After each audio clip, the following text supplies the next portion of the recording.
24 लोगों को पात्रता सूची में रखे थे कि आप पात्र हैं, और उसमें प्रथम स्थान पर इसे रखे जो अपात्र था। परीक्षा की कॉपी ये नहीं दे रही हैं, मतलब मनमाने नंबर इसमें देकर इसको चयनित करने के लिए मनमाने नंबर दिए हैं। अच्छा, वहाँ कैमरे भी नहीं लगा के जहाँ पे इंटरव्यू लिए हैं लोग? इंटरव्यू को पारदर्शी बनाना चाहिए ताकि कल किसी को आपत्ति हो तो उसका निराकरण किया जा सके। उनके पास प्रमाण रहेगा कि देखिए हमने सबके समक्ष किया था, इसका ये था, इसका ये था, इसमें ये खामी थे, इसलिए इसे कम दिए। नमस्कार दोस्तों, छत्तीसगढ़ में भ्रष्टाचार और रिश्तेदार किस तरह से हावी है, आइए उसकी एक वानगी हम दिखाते हैं कि भारत सरकार की जो नीति आयोग से जो योजना आती है छत्तीसगढ़ में, उसका क्या हश्र होता है। यहाँ पे जिला बलरामपुर की मैं वानगी दिखाने जा रहा हूँ कि यहाँ के जो IAS अफसर हैं वो किस तरह से आम जनता के ऊपर हावी हैं। आइए हम आपको दिखाते हैं।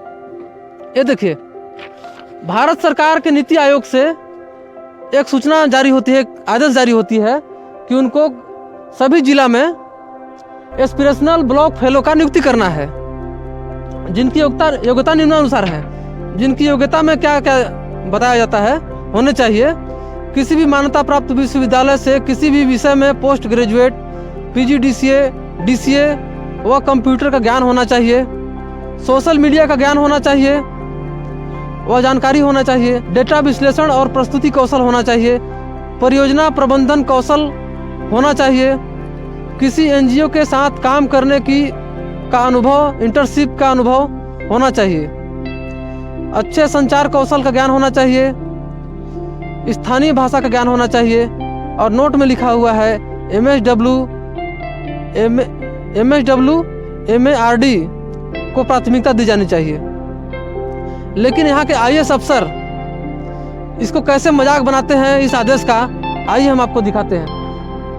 देखिए, आदेश आता है नीति आयोग से कार्यालय कलेक्टर को बलरामपुर में एस्पिरेशनल ब्लॉक फेलो के लिए जिला पंचायत। लेकिन यहाँ पे चूक कैसे होती है मैं आपको बता रहा हूँ कि कलेक्टर महोदय जो है जिला पंचायत CO को आदेशित करते होंगे, आप बोलते होंगे कि आप अनुमति मतलब आप नियुक्ति करिए, और जिला पंचायत CO जो हैं IAS रेना जमील जो कि झारखंड की हैं, उनका निवास स्थान झारखंड की है, और ये क्या करती हैं कि इसमें देखिए स्थानीय भाषा ज्ञान होना चाहिए, ये भी स्पष्ट रूप से बताया गया है।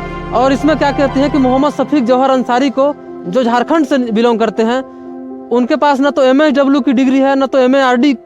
हमारे साथ एक RTI कार्यकर्ता है AN पांडे जी। अच्छा, ये बताइए, आप इस मामले को संज्ञान में लिए हैं, इसमें क्या क्या चूक हुई है? क्योंकि इसमें मैं देख रहा हूँ कई प्रकार की त्रुटियां सामने आ रही है, तो एक एक करके आप संक्षिप्त में बताएंगे। संक्षिप्त में बता दे रहा हूँ। ये भारत सरकार की नीति आयोग से इस राज्य के हर जिले में या जिले में एक विकास खंड का चयन करके और इंस्पिरेशनल ब्लॉक फेलो, आकांक्षी ब्लॉक फेलो की नियुक्ति करनी थी। अच्छा, इस आकांक्षी ब्लॉक फेलो का काम क्या रहता है, इसको थोड़ा सा? आकांक्षी ब्लॉक फेलो का काम है जैसे जो भी योजनाएं हैं, योजनाओं की जानकारी को आम जनता तक पहुंचाना, और जैसे शिक्षा, स्वास्थ्य, रोजगार के प्रति जागरूकता बढ़ाना। क्या मतलब क्या सरकार की जो भी योजनाएं हैं, सरकार की योजनाएं, उसके लिए लोगों को प्रेरित करना, जागरूक करना। और अगर रोग बीमारी कुछ भी है, रोकथाम क्या होगा, मतलब ये इस तरह का इनका MSW समाज सेवा का काम था। अच्छा, अब इनका मासिक वेतन MSW वालों को ही लेना था। ये तो इनके पास तो MSW नहीं, स्पष्ट रूप से नियुक्ति पत्र में भी लिखा गया है वही चीज। तो या तो ये भ्रष्टाचार, ये भी बलरामपुर का पद जो है आकांक्षी ब्लॉक फेलो का, या तो भ्रष्टाचार या रिश्तेदार की भेंट चढ़ चुका है। अच्छा, अब इसमें देखेंगे यहाँ के स्थानीय, मेन चीज दिया था स्थानीय निवासी, निवासी नहीं, स्थानीय भाषा का ज्ञान होना। अच्छा, स्थानीय भाषा का ज्ञान किसे होगा? जो स्थानीय होगा। बिल्कुल। तो स्थानीय अगर शंकरगढ़ विकास खंड का था तो शंकरगढ़ विकास खंड का स्थानीय निवासी होना चाहिए था। वो यदि नहीं है तो फिर जिले को बल्कि स्थानीय भाषा ज्ञान होगा। जिला को भी नहीं अगर मिले इनको जिला के अंदर तो संभाग में मिलेंगे, और संभाग में भी नहीं मिले तो राज्य में मिलेंगे। लेकिन पूरे छत्तीसगढ़ में इन्हें स्थानीय भाषा का ज्ञान, शंकरगढ़ के स्थानीय भाषा का ज्ञान नहीं मिले, और ये ज्ञानी खोजे जमशेदपुर सिंहभूम जिला झारखंड। हाँ, और उसमें एक नियुक्ति दिए हैं, देखिए ये है मोहम्मद साफिक जौहर अंसारी, पिता का नाम मोहम्मद हसन राजा अंसारी, मकान नंबर 18, रोड नंबर 12, जाकिर नगर, आजाद नगर, मांगो, जमशेदपुर जिला, पूर्व सिंहभूम, झारखंड। तो इन्हें दे दिए। हाँ, और सबसे बड़ी बात इसमें हैरानी करने वाली है कि इसमें अहर्ता में दिया हुआ था MSW MRD होना बहुत जरूरी है, उन्हें प्राथमिकता दी जाएगी। हाँ, इसके पास कुछ भी नहीं है। अच्छा, उससे बड़ी बात है कि इनकी नियुक्ति इसके बाद हुई कैसे, तो सिर्फ साक्षात्कार यानी इंटरव्यू में जो मार्क दिया गया गिफ्ट के रूप में, उसके आधार पर इन्हें नियुक्ति दे दी गई है। अच्छा, साक्षात्कार का अंक था 30 नंबर और इन्हें दे दिया गया है 24 नंबर।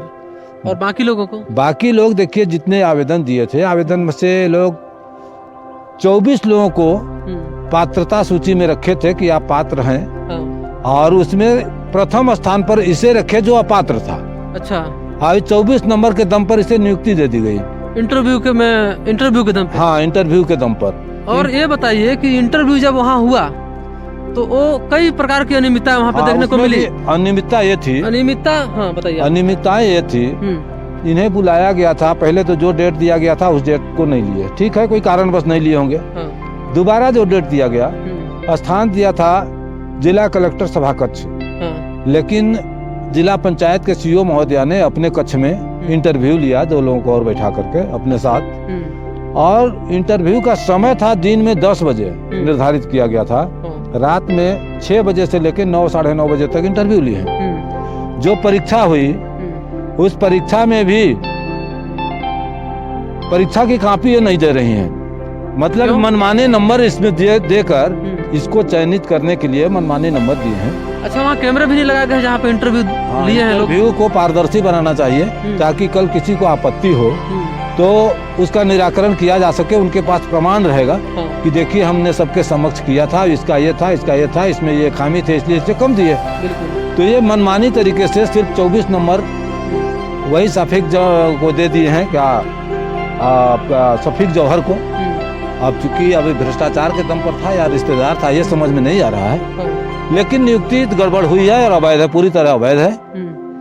और इसके लिए जब मुझे जानकारी हुई कि नियुक्ति गड़बड़ हुई है अवैध रूप से, हमने सूचना के अधिकार के तहत जानकारी मांगा कि जो कौशल विकास परीक्षा हुआ है टाइपिंग का, उसकी आप कॉपी दीजिए कि किसे किस आधार पर कितनी नंबर दी गई है। इन्होंने नहीं दिया। मैं 13/10/2023 को ही सूचना के अधिकार में आवेदन दिया और इन्होंने 14/12/2023 को एक लेटर डाक से पोस्ट किए हैं, स्पीड पोस्ट से, जो मुझे 15 को प्राप्त हो गया, दिसंबर में अभी। हाँ, लेकिन उसमें उस पत्र में जो दिनांक अंकित है वो 14/11 और 15/11 अंकित है। अच्छा, तो क्या एक महीने बाद लोग पोस्ट किए हैं? क्या 1 महीना पहले ये टाइप करके अपने पास रखे थे आदेश, या जब आप बना के? उससे भी 1 महीना, मतलब 2 महीने पहले आप जानकारी मांगे थे, 1 महीने बाद वो जानकारी टाइप करके रखे हैं। हाँ, और 1 महीने बाद फिर उसको आपको पोस्ट किए हैं। और वो पोस्ट सिर्फ मेरे को नहीं है, बल्कि RTI में गुमराह किया गया है कि चूंकि आपके द्वारा मांगी गई जानकारी अधिनियम की धारा 11(1) के तहत पर व्यक्ति सूचना है, इसलिए जो परीक्षा दिए थे उन लोगों से हम सहमति मांगे हैं और 24 लोगों का नाम है। लेकिन आश्चर्यजनक बात यह है कि आज तक किसी के पास वो लेटर नहीं पहुंचा है। और इसमें सहमति की आवश्यकता भी नहीं है। नहीं, वो तो सरासर गलत लिखे हैं। अधिनियम में जो धारा का उल्लेख किए हैं इस पर लागू ही नहीं होता। इसके बाद भी यदि हम मान लेते हैं कि उनके त्रुटि बस दिए होंगे या वो उसका गलत व्याख्या किए, तो अभी किसी को दिए नहीं है, सिर्फ मुझे गुमराह करने के लिए लेटर दिया गया है। अब ये सारी चीजें पूरी तरह से स्पष्ट कर रही हैं कि भ्रष्टाचार या रिश्तेदार की नियुक्ति की गई है, इस कारण जानबूझ के मुझे गुमराह की जा रही है। इस तरह से एक और मतलब नियुक्ति जो है छत्तीसगढ़ में भ्रष्टाचार की भेंट चढ़ रहा है। धन्यवाद। जैसा कि आपने सुना कि किस तरह से गुमराह कर रहे हैं IAS अफसर लोग यहाँ के, आम जनता की क्या हैसियत है, आम जनता को समझना चाहिए। आपको मैं बता दूं कि कई प्रकार की अनियमितता इसमें सामने आई है। समय 10 बजे के जगह पे शाम को 6:30 बजे इंटरव्यू शुरू होता है। मनमाने ढंग से अपने पर्सनल केबिन में बुला के इंटरव्यू लिया जाता है, लेकिन वहाँ भी ना तो कोई CCTV कैमरा लगे हैं, ना तो कोई रिकॉर्डिंग की व्यवस्था की गई है। रिकॉर्डिंग करना चाहिए, मैं इसलिए बोल रहा हूँ क्योंकि अगर किसी अभ्यर्थी को आपत्ति हो तो उनको वो अपना सबूत पेश कर सके कि देखिए हमने ये सवाल किया था और ये जवाब मिला है और इंटरव्यू में इस आधार पर इतना नंबर मिला है। लेकिन ऐसा कुछ भी नहीं है, तो ये मनमाना नहीं तो और क्या है। ये विडंबना है यहाँ की, या तो सरकार की कमियां कही जाए या कि ऐसा ठोस नियम नहीं बना पाते हैं, या तो फिर IAS अफसरों की मनमानी की जाए। तब तक अब देखते हैं कि इस पर क्या कार्रवाई होता है, या नियुक्ति रद्द करके दोबारा नियुक्ति होता है या नहीं होता है। तब तक के लिए नमस्कार, जय हिंद।